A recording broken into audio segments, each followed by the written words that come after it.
परमाणु युद्ध से पहले परमाणु अभ्यास शुरू।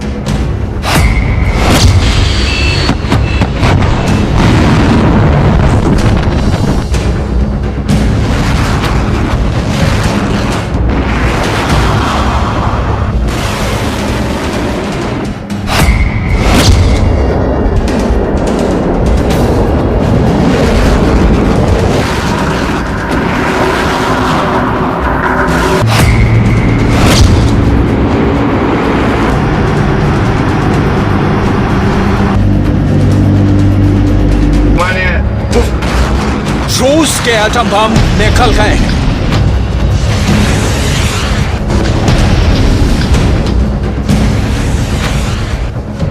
परमाणु बम को ले जाने वाली रूस की मिसाइलें भी एक्टिव हो चुकी हैं। रूस की मिसाइलों पर परमाणु विस्फोटक लोड किए जा चुके हैं। टारगेट लॉक हो चुका है।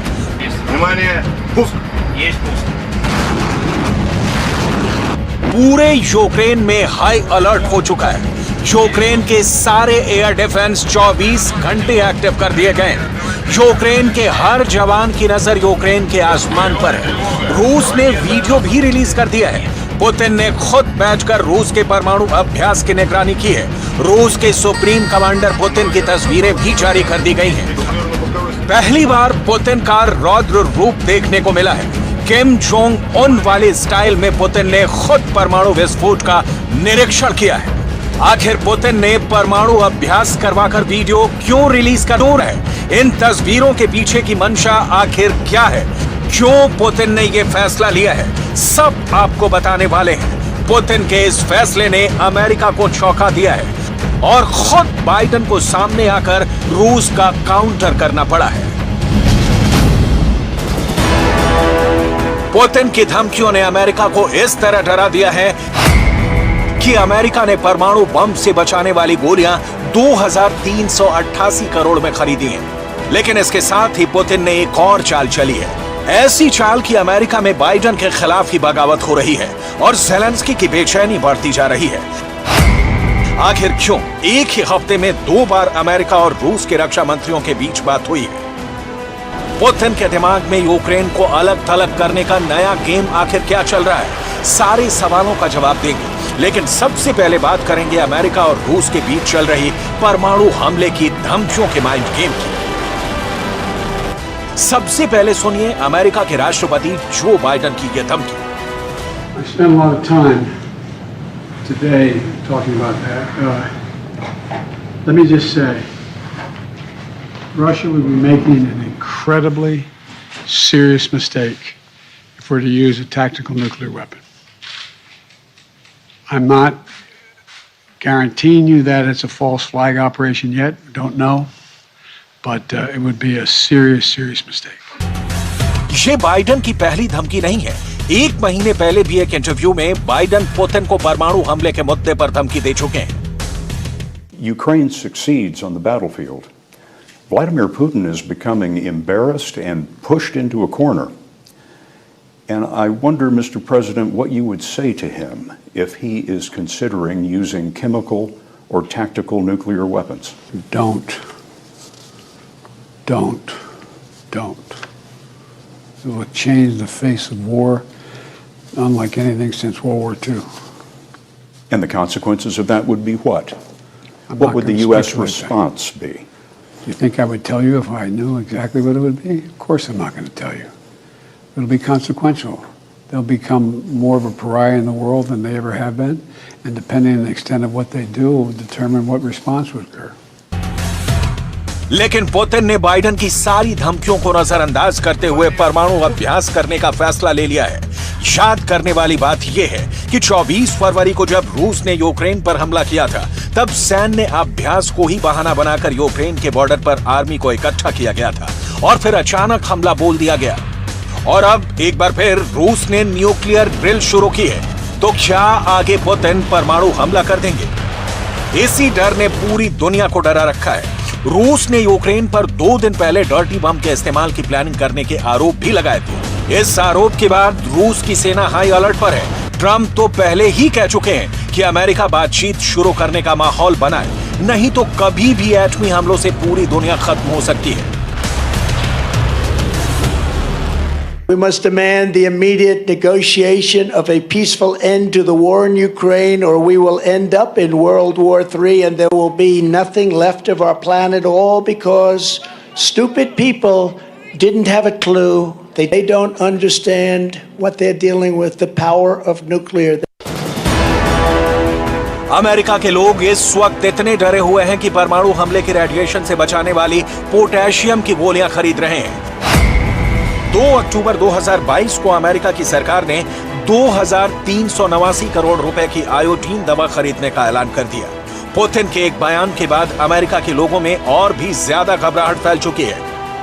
Речь идет не только о поощряемых Западом обстрелах Запорожской атомной электростанции, что грозит атомной катастрофой, но и о высказываниях некоторых высокопоставленных представителей ведущих государств НАТО о возможности и допустимости применения против России оружия массового поражения. पुतिन की धमकियों को हल्के में नहीं लेना चाहिए, क्योंकि पुतिन के पास ऐसे हथियार भी हैं जो वॉशिंगटन तक मार कर सकते हैं। रूस के मॉस्को से अमेरिका के वॉशिंगटन की दूरी 7,800 किलोमीटर है, लेकिन ये दूरी रूस की मिसाइलों की ताकत के सामने कुछ भी नहीं है।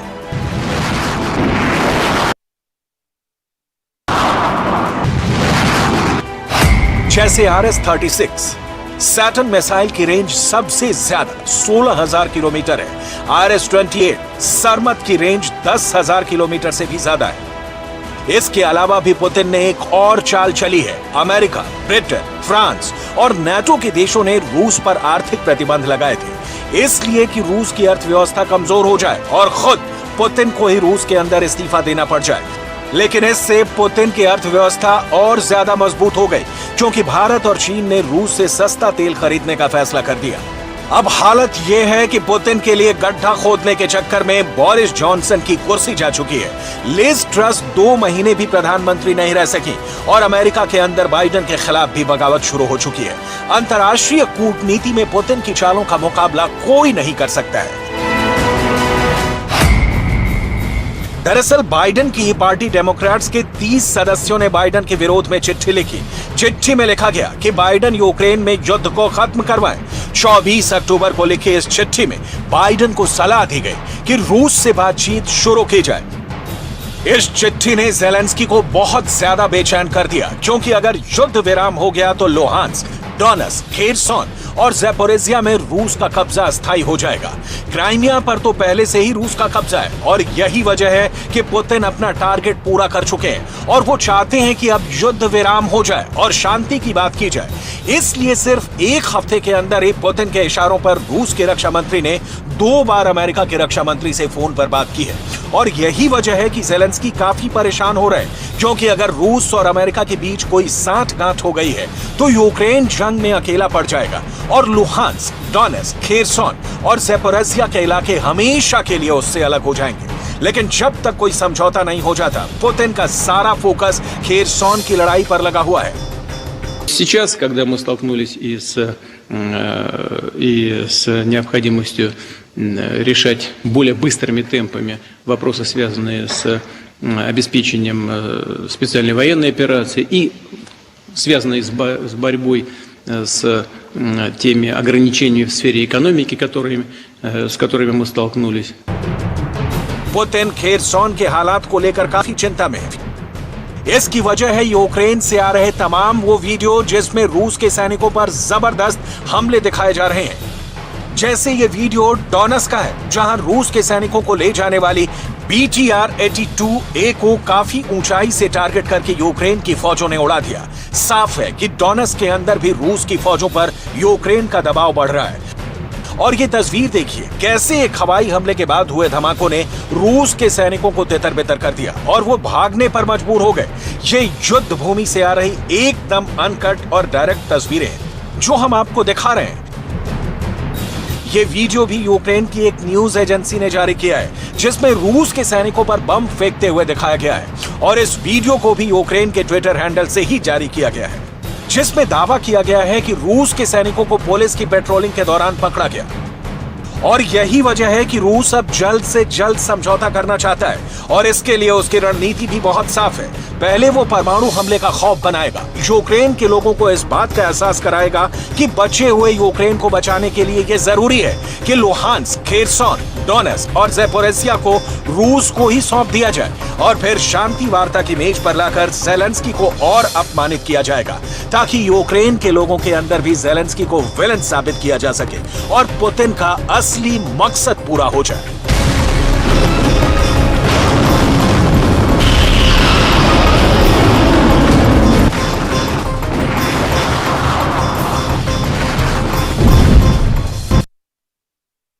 Верховному главнокомандующему Владимиру Владимировичу Путину готов.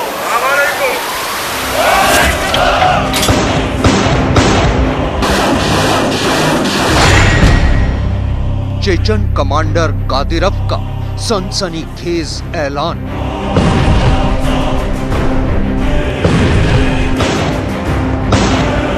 Поздравляем нашего президента с днем рождения!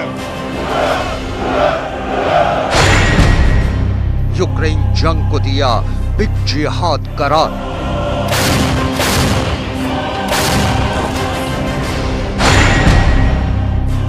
यूक्रेन को तबाह करना कादिरव का मकसद।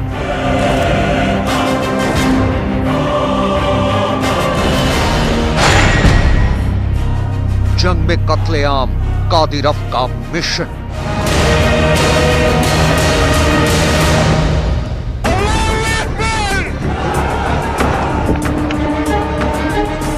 रूस के राष्ट्रपति व्लादिमीर पुतिन के खास और सबसे वफादार कमांडरों में से एक चेचन कमांडर रमजान कादिरव ने यूक्रेन जंग के दौरान एक बार फिर एक सनसनीखेज ऐलान किया है।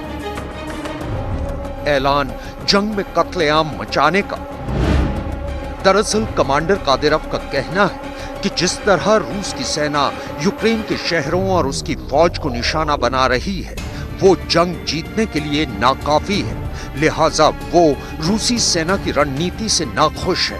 इसलिए कमांडर कादिरव ने रूसी सेना को यूक्रेन के शहरों को दुनिया के नक्शे से ही हमेशा हमेशा के लिए मिटा देने का फरमान दिया है।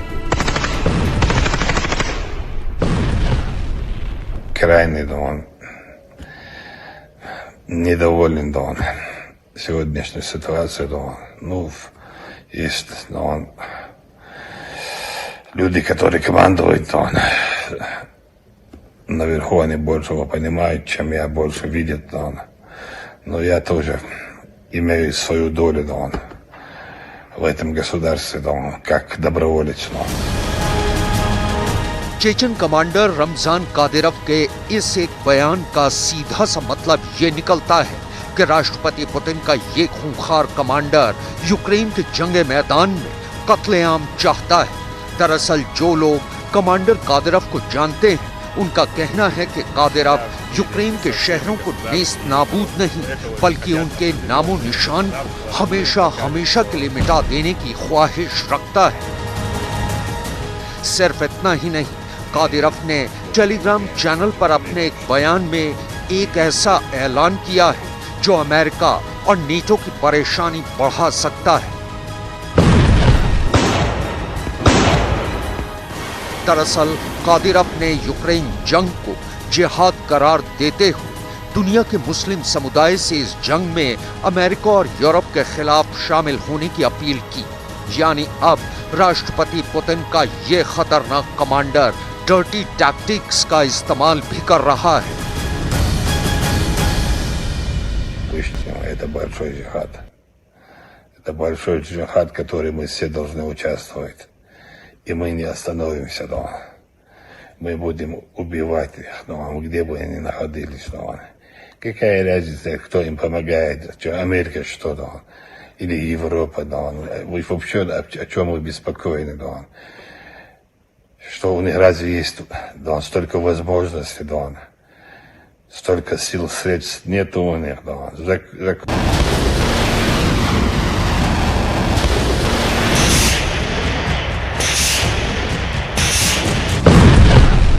दरअसल कमांडर कादिरोव चाहता है कि रूस इस जंग में यूक्रेन के खिलाफ अपने छोटे और टैक्टिकल परमाणु हथियारों का इस्तेमाल करे। शायद यही वजह है कि रूस के राष्ट्रपति पुतिन चेचन कमांडर कादिरोव को रूस की सेना के तीसरे सबसे बड़े ओहदे पर बिठा चुके हैं। राष्ट्रपति पुतिन ने रमजान कादिरोव को कर्नल जनरल का तमगा दिया है और यूक्रेन जंग के दौरान कादिरोव जिस तरह की बयानबाजी कर रहा है उसे देखकर तो लगता है कि वो यूक्रेन पर परमाणु हमला कर एक झटके में इस जंग को खत्म कर देना चाहता है।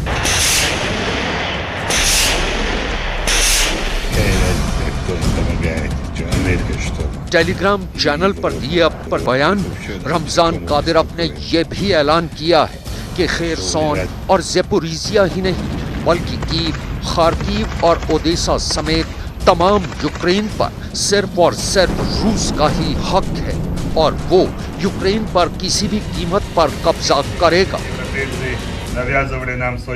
Этих шайтанов, Дон, не будем брать плен, Дон. Будем сжигать их, Дон. Не остановимся нигде, Дон. Наши территории, Дон. Ни Запорожье, там, ни Херсон. Наши территории, Одесса, Киев, Харьков, все, Дон. Регионы, Дон.